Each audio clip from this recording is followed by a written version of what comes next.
What's up, everybody, and welcome back to A Beer a Day with TK. It is a beautiful day here in Findlay, Ohio, and I'm hanging out in the beer shed getting ready to check out a new beer. Now, as it's Wednesday, we all know what this means, WTF Wednesday. For those of you who may be new to the program, this is the one day a week when I showcase a beer I normally wouldn't on the show.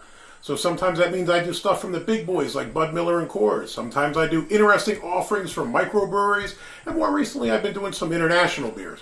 Now, what I have today is an Oktoberfest beer called Festlich Haus Oktoberfest, and this is by Rockwall Brewing, which is a subsidiary of Genesee, and I picked this up at the local Aldi.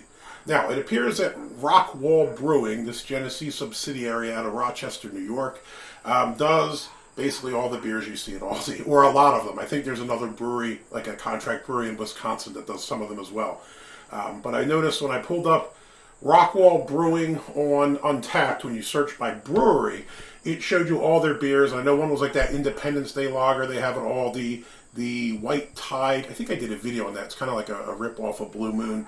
That was on there, and some others. So it seems like they're one of the two folks that are doing the beers for Aldi. Now, this just popped up the other day on my store. I'd never seen this one before. I'll jump straight into ratings. Untappd at a 3.43, but only 46 check-ins, and that was on Untappd. So I imagine this just came out, and there probably hasn't been too many people drinking it yet. As to Beer Advocate, nothing. If you only got 40 check-ins on Untappd, you're not going to have much to show on Beer Advocate. Now, as it is Oktoberfest, you see I have my banners up. I know Oktoberfest, the beers in Ohio, usually mid-July we start seeing them. It's now, I guess, September 13th, something like that. I'm not sure. I think September 13th. So, we're kind of getting into that Oktoberfest season. So thrilled to be able to try that, and thrilled to be able to bring out Das Mini Boot. I don't have a full-size boot. If you go to the House in Columbus, you can get them, but I think they're quite expensive. I picked this one up a few years ago, so this will do. Stats on this, 5.5% ABV. Couldn't find anything on IBUs. That was about it. Not a whole lot going on. Now, one thing that I did find kind of interesting is if you look on the label here, I don't know who did this label. This looked like they took clip art images or something like that. Clip art images. It looks pretty hokey. I'm not going to lie. It looks like maybe the first time I tried to make a logo or something and threw some generic beer glasses and hops on it, and it looked kind of crappy. But it says it is a German festbier style lager. And this does bring me to an interesting kind of conversation. The difference between Oktoberfest and festbiers. Years ago, I would have said most of them I would say are like this caramel color.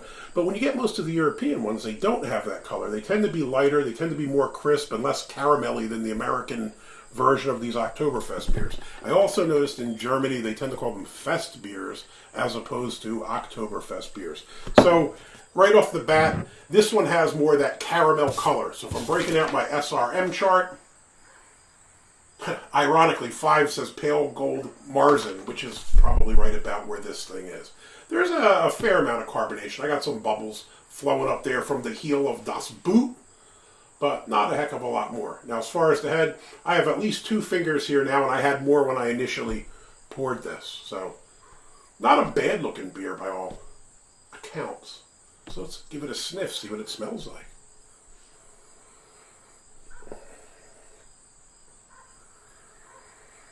I think mostly bready malt, kind of like maybe like a buttered bread or something like that. Like, if you take the bread fresh out the oven, put some butter on it, that nice smell.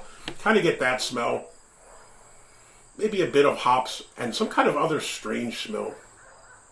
I'm not sure what that is.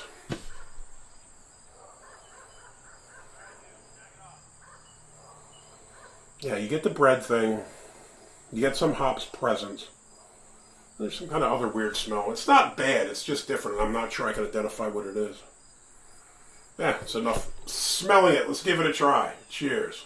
Prost.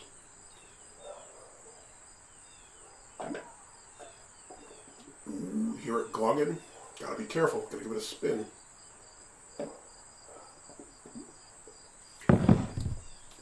Taste.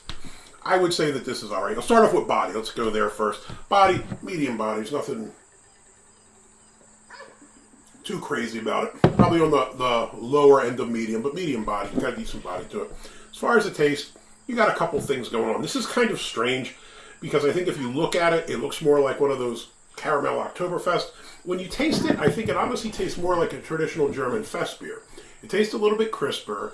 You kind of get you get a bit of malt, a bit of bready malt, but it's not real dominant. You really don't get a big caramel hit or anything like that. You get a wee bit of hoppiness kind of throughout. It's not just at the end. You pick it up from the beginning.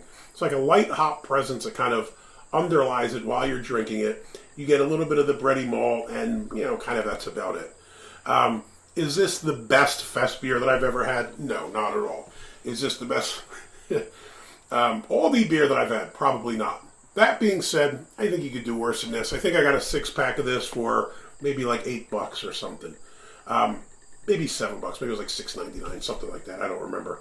What do I think about it? I don't know. I'm on the fence with it. I don't think that it's bad, but I certainly don't think it's a great representation of the style. I mean, for me, if I was going to get an Oktoberfest beer, and this is a seasonal, you only have a limited window to get them, I would go for the proper ones. If you want to try one from the microbreweries, cool. If you want to get one from one of the German breweries, cool. Look, if you get this, you could have worse beers. It's not undrinkable.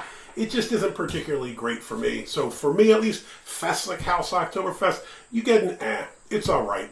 Would I drink another one? Yeah, I suppose I would, but I wouldn't seek this out. I don't know that I'd really want to drink a bunch of them, but hey, it is what it is. Aldi decided to try their hand at making an Oktoberfest beer, and I guess it's serviceable if this is your thing. I think the 3.43 rating will go down once we have more people check in, because we're only, like I said, only 46.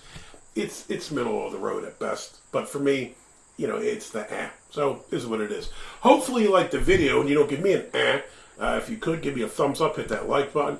If you want to see more videos like this, please hit subscribe. And as always, you got any comments or questions, jump in down below. Do you have a favorite Oktoberfest beer? There are a lot of really good ones out there. Weihenstephaner has good stuff. Paulaner or Hockershore, all the German ones you can't really miss with those. Do you have a favorite German one, or do you have a favorite American Oktoberfest or fest beer? Let me know in the comments down below. Hey, till next time, Prost! Spin the boot!